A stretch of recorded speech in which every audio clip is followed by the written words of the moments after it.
If you ever sat staring at a vocabulary list wondering why none of it sticks, you are not alone.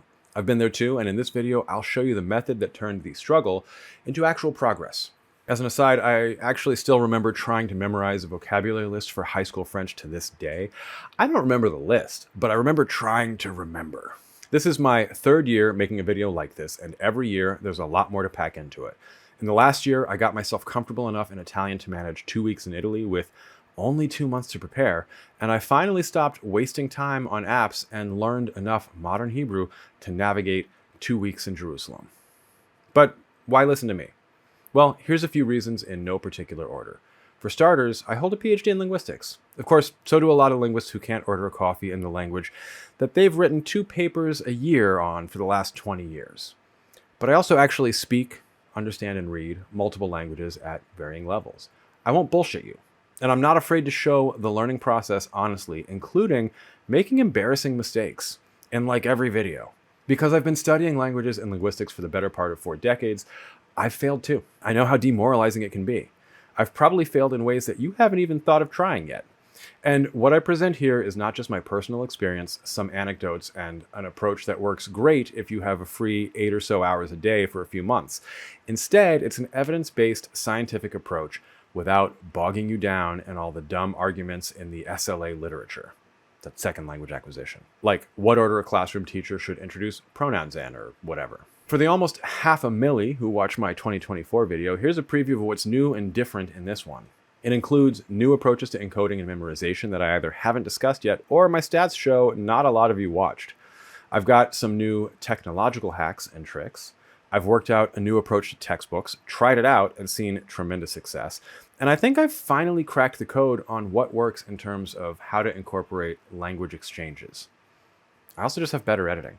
If you're totally new to the channel, I'm Dr. Taylor Jones. I've got a PhD in linguistics from the University of Pennsylvania. And on the channel here, I discuss everything related to language, linguistics, language learning, and culture. If you're into those topics, be sure to subscribe and ring the bell for notifications. This is Language Jones.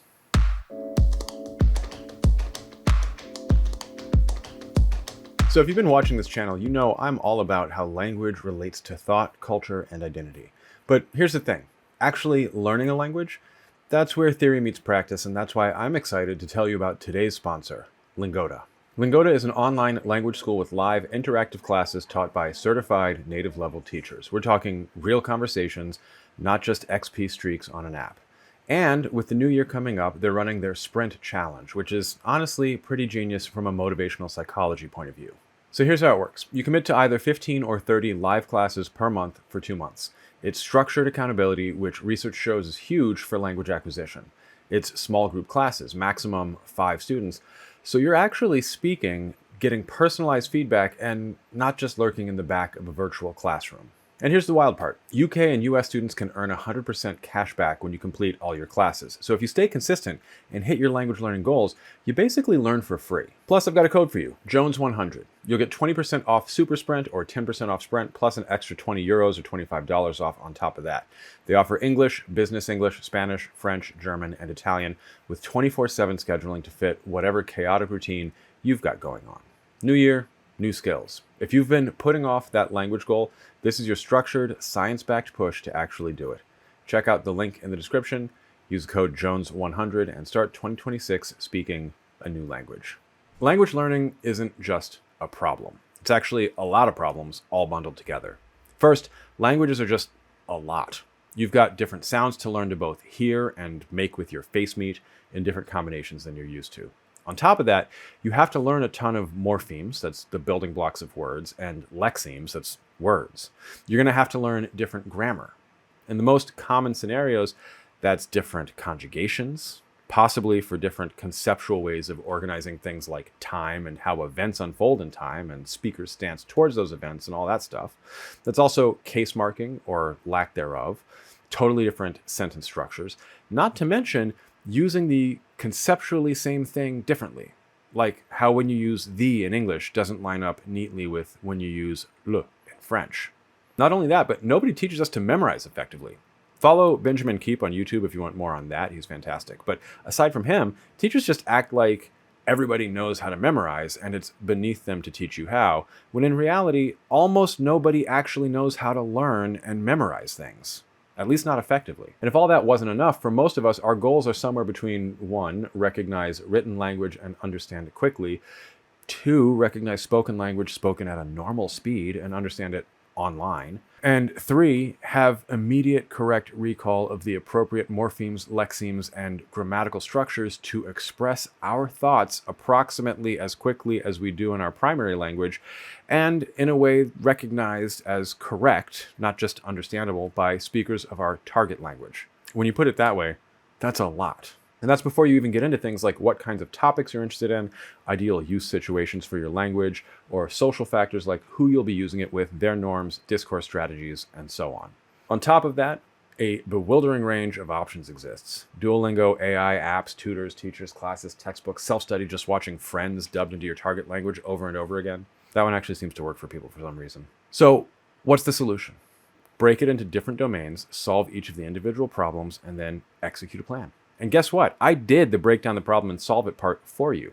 You're welcome. First, how to understand the parts of the language you're learning. There are 2 main approaches, and neither is right or wrong. There's the linguist approach, skim a grammar of X language and learn all the pieces and approximately how they fit together. Conceptually, not practically. Then, start working through how to implement learning it. A later step I'll discuss very shortly. 2 is the YouTube Polyglot approach. Dive in and start memorizing. Make connections where possible, but we're going to just brute force it with volume. And then once we have sufficient volume, start making connections, whether implicitly or with explicit study. Maybe that grammar the linguist started with. This is kind of like the inside learning I talked about in a previous video, but without a conceptual through line. You're just taking advantage of statistical properties of language to assume that you're going to encounter the most useful, most frequent language approximately the most frequently. Neither's better. They're personal preference. I do 1, my wife does 2. 1 would make her pull her hair out and scream. But recognize either way, it's all learnable and finite. The grammar fits in a book, sometimes even a small book. And while there's a ton of words, that's a finite set too. My goal has always been to be able to communicate effectively and to have the active vocabulary of, like a high school graduate, although my idea of what that means might be laughably out of touch, and the passive vocabulary recognition of a college grad. I'm not trying to write novels in other languages like, Nabokov or Conrad or whoever. Second, determining goals. Now, for me, I've got different goals in different languages. In French, where I already have a foundation, to the extent I'm working on anything, it's improving academic reading. For the other languages I've studied lately, it's just prepping for travel with the idea of being able to navigate day-to-day life and make small talk. In the last year, I actually calibrated my study to my goals, and wow, you wouldn't believe what a difference that makes.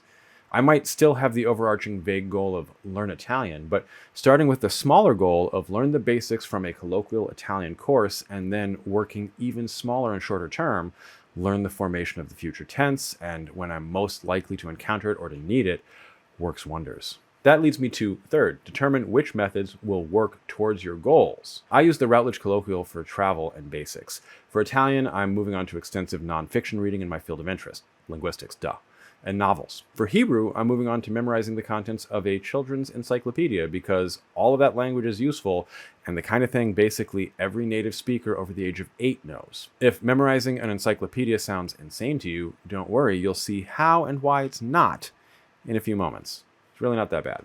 Your goals can and should be revisited every 3 to 6 months, and you should actually evaluate your progress. This is crucial. I spent so long, probably a decade, trying to learn languages without any sense of how to evaluate whether I was making effective progress. It was just an activity that I did, kind of aimlessly. And sometimes I learned stuff and could use it. And sometimes I found I really wished I knew how to say something that I didn't realize I needed to know how to say. Because I had no idea what I knew and didn't know until it was actually in a live fire situation. Don't be like me. Fourth is the real meat of this, memorization. There is so much to be said about memorization, and I could just keep making videos about different aspects of this every week until I die, and still probably only scratch the surface. I've learned a lot from people on YouTube like Benjamin Keep and Justin Sung and a handful of others, but here are the main takeaways for language learning specifically. First, nothing beats smart encoding. Encoding is how you actually go about trying to create a memory you can, remember later. Smart encoding is multimodal. That means it's not just a written word in your target language. Ideally, you spend time with the word or concept you're trying to learn. It should be something small and digestible, a word or a short phrase, not necessarily a full sentence. It should be multimodal. That means audio. Native speaker audio is best, self-recorded is second best, spoken out loud when you see your prompt, we'll get to prompts in a moment, is third best, audiated in your head is fourth best, and no audio is bad and you should feel bad. It should also be visual. That means, yes, the written word, but also a vivid image. Gabriel Weiner of Fluent Forever fame is spot on here. Things that tap into your amygdala and give it a punch really help. That's sex, violence, cuteness, humor, strong emotions. I've also been drawing on a lot of different strands in the academic literature on neurolinguistics and on language learning, and I found that a partially phonetic priming mnemonic image supercharges memorization. This means some kind of mnemonic that has a sound overlap with the target word. For instance, you could have the Ninja Turtles saying rad as the mnemonic for remembering the Hebrew word for an office, misrad. It's actually better, though, if it primes the onset of the word, so something like mice in the office, mis is a joking plural for them, who are making a shaka because they're so rad, is stupidly effective. Literally, it feels stupid, but it's incredibly effective. Don't be embarrassed like I was to make dumb mnemonics. It's not betraying an intellectual weakness, it's taking advantage of neuroscience.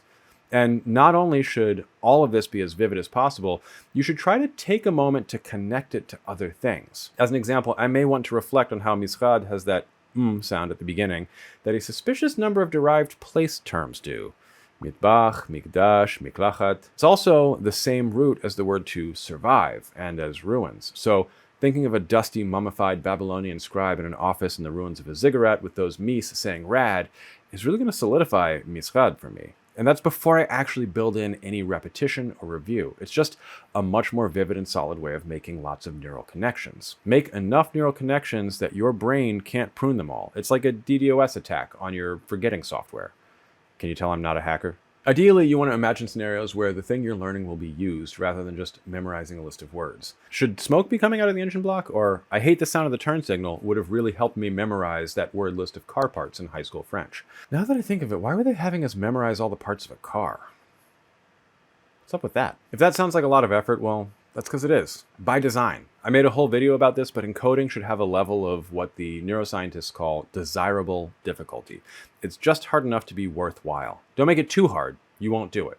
You've got to find your sweet spot. But honestly, if you're following the steps I outlined above, I don't know about you, but I find it actually kind of fun. I also get a laugh when I forget my mnemonics for something and it's genuinely surprising or hilarious. I was reviewing vocabulary just before sleep a while back and my wife kicked me out of the bedroom for waking her up by laughing when I saw this card. Now, all this encoding, I'm doing it with a spaced repetition software. I use Anki. You can use whatever floats your boat. The basic idea is it's flashcards, but with all the bells and whistles of a JSON object. And the reason for doing flashcards, and what Rosetta Stone and Duolingo and everything else that's annoyingly repetitive is trying to build in, is that you are testing yourself. And the very act of testing, whether you get it right or wrong, helps lock things into your memory. Of course, SRS systems then allow you to memorize better by optimizing when you next see what you just tested yourself on based on whether you got it wrong or right and perceived difficulty of getting it right if you did get it right. That's right. Testing yourself is good, actually. Failure is fine. Forgetting is literally part of the learning process. I don't know about you, but that was a liberating concept for me. And in fact, Anki goes so far as to tell you what proportion of the things you have started studying you should not yet really consider yourself to know just yet. The basic idea, though, and maybe one of the most important in the whole video, is that forgetting is part of remembering. That encoding makes for a ton of connections for your brain, but your brain prunes connections every day. So forgetting is natural and in fact desirable. The things you want to remember, you have to actually keep doing to stave off the forgetting, and each reminder strengthens the connections. And this is just a long-term thing. It's not something where you can repeat 100 times once and then you've got it. This is why those learn a language in a month or even 3 months things are complete nonsense. That's just not enough time to actually consolidate what you've learned into long-term memory. I can already feel the Italian that I studied this summer starting to fade. I mentioned those stats from Anki. Keeping track of your testing, what's hard, what's not, what you're still working on, is incredibly helpful. Because otherwise, how do you evaluate progress? Vibes? Feeling like you know a language? I mean, I love the confidence that I see from people on YouTube, but confidence and competence are not the same. Man, I'm dropping some fire in this video. Let me know in the comments if you want forgetting is remembering or confidence is not competence on a shirt or something. I might need to revisit making merch. Before I stop talking about testing, I should point out that there's different kinds of tests. On the easy end are like flashcards you made. On the hard end is unstructured conversation in a foreign country. There's a whole range in between that's scalable, so spoilers, maybe a little light language exchange or tutoring sessions once you've got a good amount of grammar and vocabulary under your belt for unstructured conversation, but with guardrails, is probably a good idea. There's also non-negotiable other stuff if you really want to optimize your language learning, and trust me, you're going to hate it. That's your sleep, your nutrition, your hydration, your exercise. Have you had enough to drink today? Really? And you're going on a full night's sleep and nutritious diet? Must be nice. Let me know in the comments how that is. But those things are important. And the more you can do to manage your physical health and stressors, the faster you're going to learn your target language, putting in the same amount of time and energy. So in the last year, I took the Routledge Colloquial Italian and later the Routledge Colloquial Hebrew and just dumped them into Anki using the method I described above, generating speech from HyperTTS, an AI-based text-to-speech subscription. Technically, I'm certain it's just a recursive neural net trained on a large data set, but whatever, we'll call it intelligence. I was still putting it all together with the Italian, so I need to go back and clean up a little. But by the end of this process with Hebrew, it was really, really noticeable how much better and faster I was learning. And it's wild because I was learning a Semitic language that's just not at all related to English faster and more effectively and confidently than I learned French. And English, my native language, is like 80% French. But how does this change when it's Biblical Hebrew or Babylonian Aramaic or Koine Greek or Latin, when it's Japanese for studying judo in Tokyo before going to soak in an onsen? Oh, I really want to do that now. The answer is that it kind of doesn't. For a language like Latin, recordings are a little harder to come by. For, I don't know, Old Persian, it actually kind of makes it easier because you don't need to find a way to get good quality audio. It just doesn't exist. So you can just record your voice. And yes, you're going to be talking about things like laying waste to a city, not ordering a coffee, crushing your enemies, seeing them driven before you, hearing the lamentations of their women. Crush your enemies, see them driven before you, and hear the lamentation of their women. But yeah, guess what? You can still find a mnemonic and get to work. My fifth recommendation is build in real-world use scaling your goals, but not laying siege to cities or whatever. Let's take reading, for instance. When I was first learning French, I would buy books with the intention of reading them to learn French. Not a great plan. Now, there are some where it was actually a lot of comprehensible input at approximately my level once I was at about A2 or B1 in French, and those were great. Big shout out to Georges Simenon. I devoured the Maigret series about as quickly as he evidently cranked them out. And the fact that he was writing more or less on autopilot meant that I got just a lot of repetition of the same descriptions. Bad, or shall we say inattentive writing was actually a memorization aid. Anyway, that's not what I recommend though. Start simpler. At first, that's just planning on reading a sentence or two in your target language from a real-world source, not an exercise in your textbook. Later, you can scale up to a paragraph, then an article or chapter, then a book. Don't start with reading a book. If you do that, you just have an entire book that you haven't read and can't read that's just sitting there making you feel bad. The same goes for other media. Try playing podcasts just to get a feel for the language in the background. Just hearing it more is going to help train your ears, and according to at least some studies, this alone can improve your pronunciation without conscious effort. Later, listen for recognition of random words, then for getting the gist, then for every word. When you're somewhat comfortable with this stuff, that's where conversations on italki or something similar come into play. With structure, role play, play language games, then scale to less structured conversations. For output, but a little slower with time to think, journaling is great. I've never been big into journaling in general, but I know that it works, and there are some who absolutely swear by it. The other option is to intentionally focus on, deconstructing writing. What is good writing? Good argumentation, good rhetoric in your target language. You can deconstruct that and memorize those pieces and then use games, structured journaling, or whatever to actually get in the habit of getting those in your writing or your speech. It's the same as learning academic language in your first language. Of course, some of you never learned that, so let me tell you a little about how I did. When I was in high school, I did the International Baccalaureate program, and all of us thought we were getting one over on the teachers by just learning how to bullshit. Turns out, tricksy teachers that they were feigning resignation against our unrelenting bullshittery to actually cultivate that skill. They fucking Tom Sawyered us. But we really felt like we were really getting away with something when we sat down to write an essay, by hand, in cursive, uphill both ways in the snow, And we worked in phrases like, to what extent? They let us make learning academic cliches into a game and to feel like we were seeing through sophistry whenever we encountered language like the primary locus. I cannot tell you how much this helped in grad school because I was in the habit of thinking of that kind of language as a bullshit game authors played, and more importantly, I was in the habit of translating it into simple concepts. Anyway, have fun with it. Let me know if you want a full video on academies. Academy.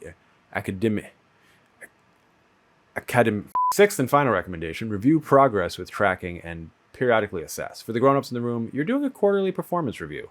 If you spend 3 months on learning, say, Persian, like I did a while back, and then you find that you have retained very little and can't generate any of what you studied, like I did, it's time to completely reevaluate your methods. What's working that you can build on? What's not working? More importantly, why? Now, this all requires some caveats. First caveat, neurodivergence affects things. Autistic and autism-adjacent people, I used to jokingly call this the academic spectrum, will excel at taking apart and analyzing the whole system, and possibly at memorizing lots of words, but will struggle with pragmatics, non-literal language, and all the stuff I discuss in my video about not being C2 in a language. ADHD will struggle with motivation, consistency, and in all likelihood both tuning out mid-task and then also feeling like you should already know something when you're still in the process of learning it, despite not always actually following the process of learning it. One reason I like something like Anki is it basically shows me when I didn't study nearly as much as I thought I did. I studied every day for 3 months. Well, no, Jones, you studied every third day for 2 weeks. It just felt like an accomplishment at the time, or more realistically, a struggle. Your body and well-being also affect things. For women, where you are in your cycle, if you even have a cycle, the reason that you don't, this will all affect motivation and learning. For everybody, sleep consolidates learning and memory. It's been repeatedly shown to be beneficial immediately after a study session. We're talking naps, as well as just in general. Get a full night's sleep. Nutrition and hydration and exercise all affect things. Seriously, you're going to learn better if you're rested, hydrated, topped up on the nutrients and vitamins and minerals and shit that help with neurotransmitters, and you exercise. In fact, some studies seem to suggest that you learn even better if you're exercising while you're studying. I tried that with Persian a while back, elliptical and podcasts, and that actually was some of the stuff that stuck the best, weirdly. Most importantly, though, there's no one-size-fits-all. Do what's best for you. But also, it can be easy to claim what's easiest and most comfortable is just what works best for me.